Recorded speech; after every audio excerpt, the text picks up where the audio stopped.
पहले तो बता दें जमात की तरह भी जी जमात पे काम कर रहे हैं इंशाल्लाह। कब तक काम कंप्लीट हो रहा है बस? अब मेरा जून में हो जाएगा। जून में हो जाएगा तो जून में लॉन्चिंग है आपकी जमात की? जी जून में इंशाल्लाह कोशिश है। मिफ्ता इस्माइल साहब आपके दो साथ चार दिन आगे पीछे हो गए तो हमें बात उसमें करें। टाइम लगता है इन चीज़ों में, कुछ आपने बहुत सी चीज़ें तय करनी होती हैं। लेकिन you know you come up to be a personality जो कि शायद इस सारे इशू के अंदर भी कुछ किरदार अच्छा अदा कर सके अब्बास साहब, क्योंकि पीटीआई में भी आपकी एक सर्टन मकबूलियत है, पीएमएलएन भी आपको बड़ा सराहती है। बल्कि मैं नवाज शरीफ साहब ने आपके बारे में क्या कहा है वो मैं जरा सुना दूं पहले, उसके बाद फिर आपसे पूछते हैं क्या किरदार अदा कर सकते हैं। सुने हमारे एक दोस्त शाहिद खाकान आबासी भी हैं जिन्होंने बड़ी मुसीबतें झेली हैं। 1999 में मेरे साथ जेलें काटी हैं, कभी उन्होंने उफ तक नहीं की, बड़ी बहादुरी के साथ काटी हैं। अब ये तारीफ आपने सुन ली है आपके साबिक कायद की तरफ से और पीटीआई के कायद साबिक वो अलग बात है, लेकिन 35 साल से ताल्लुक है, एक दोस्ती है, मैं उनका एहतराम करता हूँ। मेरे दोस्त भी हैं, भाई भी हैं, बुजुर्ग भी हैं। उनकी मेहरबानी है उन्होंने याद रखा, वरना मैं मुश्किल वक्त का साथी हूँ उनके। अल्लाह का करम है, बहुत अरसे का ताल्लुक है और मुझे उम्मीद है कि मैंने कभी उनको किसी गिले शिकवे का मौका नहीं दिया। और 13 अक्टूबर 99 को जो लोग रह गए थे मियां नवाज शरीफ के साथ, वो आप एक हाथ की उंगलियों पर गिन सकते थे।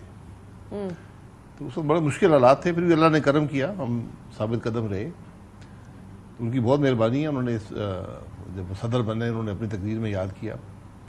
उनका ये खासा है, उनकी एक शख्सियत है जो दोस्तों को याद रखती है, बड़ाई भी है उनकी। वैसे बहुत मशकूर हूं। Sorry I am cutting you short, but अभी आपकी जमात बनी नहीं है, अभी बन रही है और उस प्रोसेस में है। वो प्रोसेस बड़ा लंबा प्रोसेस है, it's a tedious process obviously as well.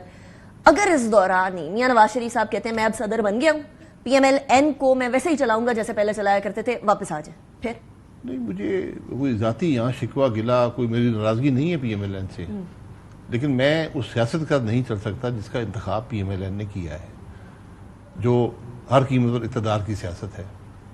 हमारी सियासत थी वोट को इज्जत दो की, तो मैं उस सियासत का कायल था, इस सियासत का मैं कायल नहीं। इक़्तिदार की सियासत से कोई यू टर्न हो सकता है पीएमएलएन की तरफ से भी कि छोड़े हम ये उनकी मर्जी है, ये पीएमएलएन का फैसला था, ये मियां साहब का फैसला था। मैंने एक साल पहले, मैं कोई इलेक्शन के दौरान ही एक साल पहले ही कह दिया था कि मैं इलेक्शन नहीं लड़ सकूंगा जमात की तरफ से।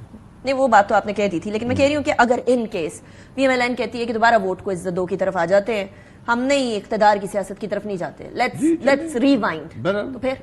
नहीं देखिए, मेरा तो फैसला अब एक है, हम ये समझते हैं कि आज मुल्क को एक नए पॉलिटिकल इनिशिएटिव की ज़रूरत है।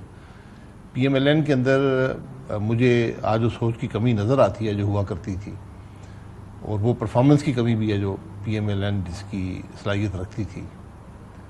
तो पीएमएलएन के लिए बहुत सी मुश्किलात हैं। मियां साहब वापस उन्होंने इंतज़ाम संभाला है जमात का, अब उनको लीडरशिप देनी पड़ेगी और उनको बहुत से मुश्किल फैसले करने पड़ेंगे। सो इन अदर वर्ड्स अब्बास साहब, सियासी राहें अब जुदा हैं, पर्सनल रिलेशनशिप अपनी जगह पे, इज दैट राइट? बिल्कुल, ज़ाती ताल्लुक है, वो मुझे बहुत मोहतरम है वो ताल्लुक, और एक पूरी ज़िंदगी का ताल्लुक है, मामूली बात नहीं है। और ये बदकिस्मती है कि सियासत में कि सियासत और ज़ाती ताल्लुकात मुंसलिक हो जाते हैं आपस में। बहरहाल सियासत भी शराफत से करनी चाहिए। जो आज गाली गलौज की सियासत है, हम इसका हिस्सा नहीं बनना चाहते। तो इस सियासत में सबसे ज्यादा गाली गलौज की सियासत में आपकी नजर में पेश कौन है, सबसे बड़ा कसूरवार कौन है इसका?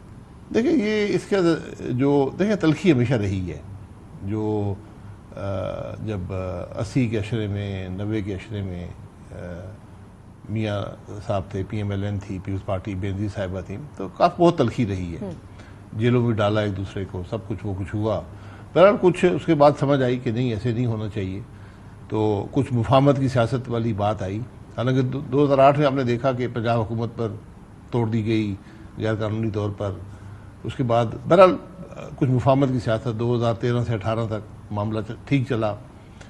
उसके बाद जो सियासत को खान साहब ने अपनाया, इमरान खान साहब ने, कि असेंबली के अंदर ये पहली दफ़ा थी कि असेंबली में अपोजिशन को हुकूमत ने गालियाँ निकाली, और सिर्फ एक दिन ही निकाली, 3 साल 8 महीने निकाली।